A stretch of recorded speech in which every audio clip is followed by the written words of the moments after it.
Jackets lose 4-2 to the Toronto Maple Leafs. We played good enough to win. Torts even said that in the postgame press conference. But the Maple Leafs are one of those teams where you give them a couple of chances and they will burn you on it. We had a bad icing. They throw out the top line. It happens to go in. We couldn't beat Frederik Andersen. He was amazing all night, made some pretty good saves, and we had some opportunities. We just couldn't beat him. And I think a small problem for us, we had a great first period, and then the Maple Leafs got a little bit of life in the second period. They scored their goal. The building got into it, and the Maple Leafs started building some energy. And how you generally kill that energy is you get a power play and score on the power play, or you get a big kill. Especially against the Maple Leafs, they have a strong power play.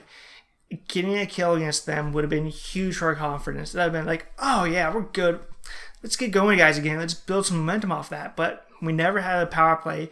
The Leafs never had a power play. It was a clean game. It's the first time it's happened since like March of 2017. But that's not to say that there wasn't stuff that could have been called. The refs didn't call it both ways, which I guess is fine, but there was plenty of hooks, trips, slashes, everything by both teams where I was like, you gonna call that? No? Fine. What we have to do is take this loss, bury it, get the good stuff out of this game, which was a lot of good stuff for this. We had a couple of breakdowns, fix those breakdowns, and attack them again Friday. Starting off though, first period, we get out there, we attack Frederik Andersen, we pin the pucks on net, Maple Leafs come out of their zone, early rush, 2-on-0, can't give those to the Maple Leafs.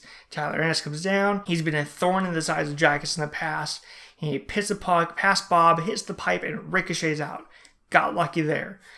But we got to bear down, get back to it, we give up another 2-on-1, but it gets damaged, so we keep attacking. About 5 minutes left in the period. Maple Leafs try and come out of their zone. Mitch Marner has it just outside the blue line. And you see PLD coming down on him. He goes, that's not going to be fun. I'm going to go back into my zone. So he heads back in there. Gives the puck to Hainsey. Hainsey goes to clear out of the zone. And PLD goes, no. Knocks it down. Picks up the puck. And looks over and sees Atkinson sitting all alone in the slot. And he goes, there you go. Have fun with that. Atkinson gets it. Pits it past Frederik Andersen. That's 4 goals in 2 games for Cam Atkinson. Number 13 for 13, and the Jackets have a 1-0 lead. It is crazy to think that a line of PLD, Atkinson, and Panarin, that Panarin is the one that in the past 11 games has a total of 0 goals. He's been in pin-up assist, and I hate to be the team where he breaks through on goals, because it is going to be a tidal wave of goals coming from him. Hopefully, it's next game against the Maple Leafs again, so fingers crossed on that one. And that line, though, has been playing great hockey. They've been hammering people in the offensive zone. It doesn't matter if they're first line or fourth line. They are playing the offensive zone against them. They're pinning pucks on net, and a lot of the stuff is going in. They're finding little open spots. Like, there's no reason on this play Atkinson should have been all alone. Somebody should have been covering him. But that line finds space, and it's in the back of the net. About a minute left in the period. Once again, that line's in the offensive zone, doing great work. Hammering the Maple Leafs down there, can't really do anything. They'll turn a puck over or they'll give it away, but they do a good job. They go and get it back. They battle against the player. Maple Leafs start to clear out of their zone. PLD's in a battle on the boards with the defenseman and kind of frees up the puck. Panarin gets it. Panarin gets the puck. He sees Atkinson's kind of available. Calder's near him, but not too near him. Panarin gets the puck. Atkinson starts to go in front of the net.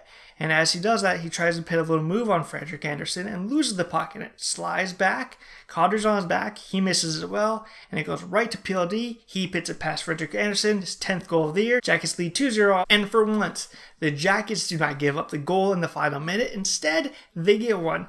And that line, on fire, they continue to light teams up, and if we're going to have any success in the playoffs, we're going to need that line to continue to produce that way they are. With some secondary scoring help would be nice, but we get out of the first period up 2-0. 14 shots to their 6. Maple Leafs did not have a lot, but they got close a couple times on those 2-on-1s.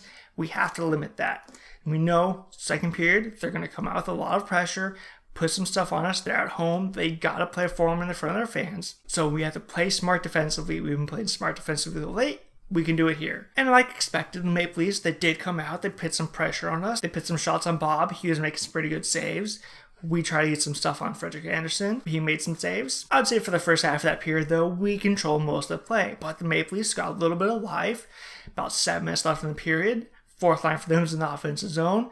We try and clear it out. Hainsey's at the blue line, goes no, knocks back down. Battle ensues on the corner. pops out, and Tyler Hennis gets it, and he starts to head down below the net. Dubinsky sees that he has the player who's going to go around the net, so he starts to chase after him. Ennis turns up, goes the opposite direction, completely loses Dubinsky. He goes back out front. Bob was on his pipe down low, and as he stands up, because he thinks the pass is going to go, so he starts to go towards the pass.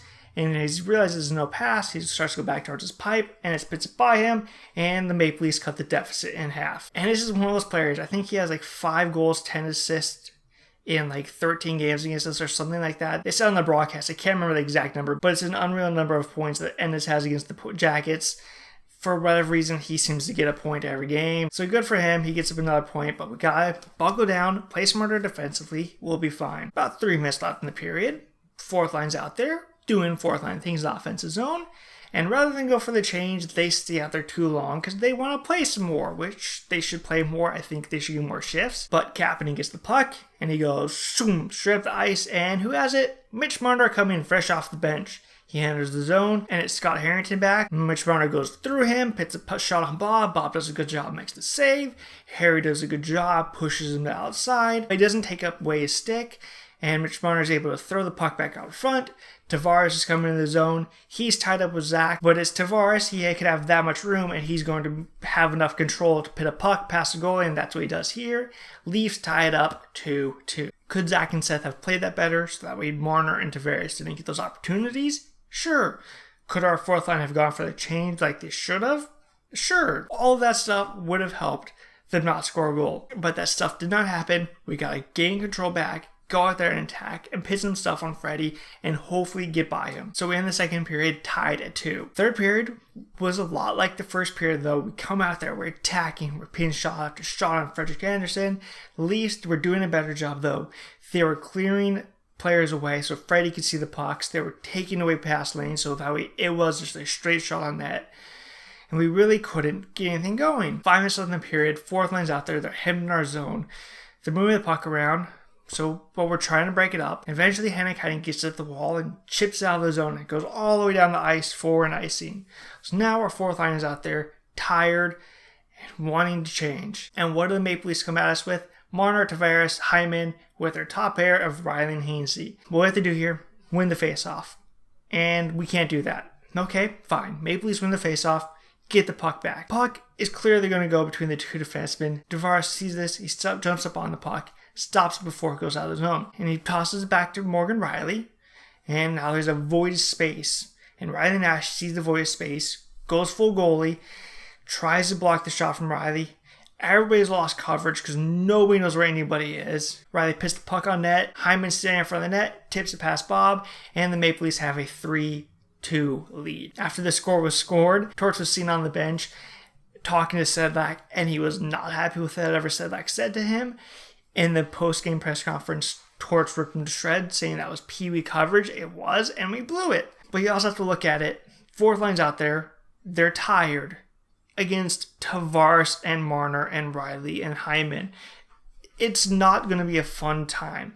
We have to get a kill. We can't ice it as a fourth line. We would try pushing in the final 5 minutes. Really couldn't get anything going. Couldn't solve Freddy.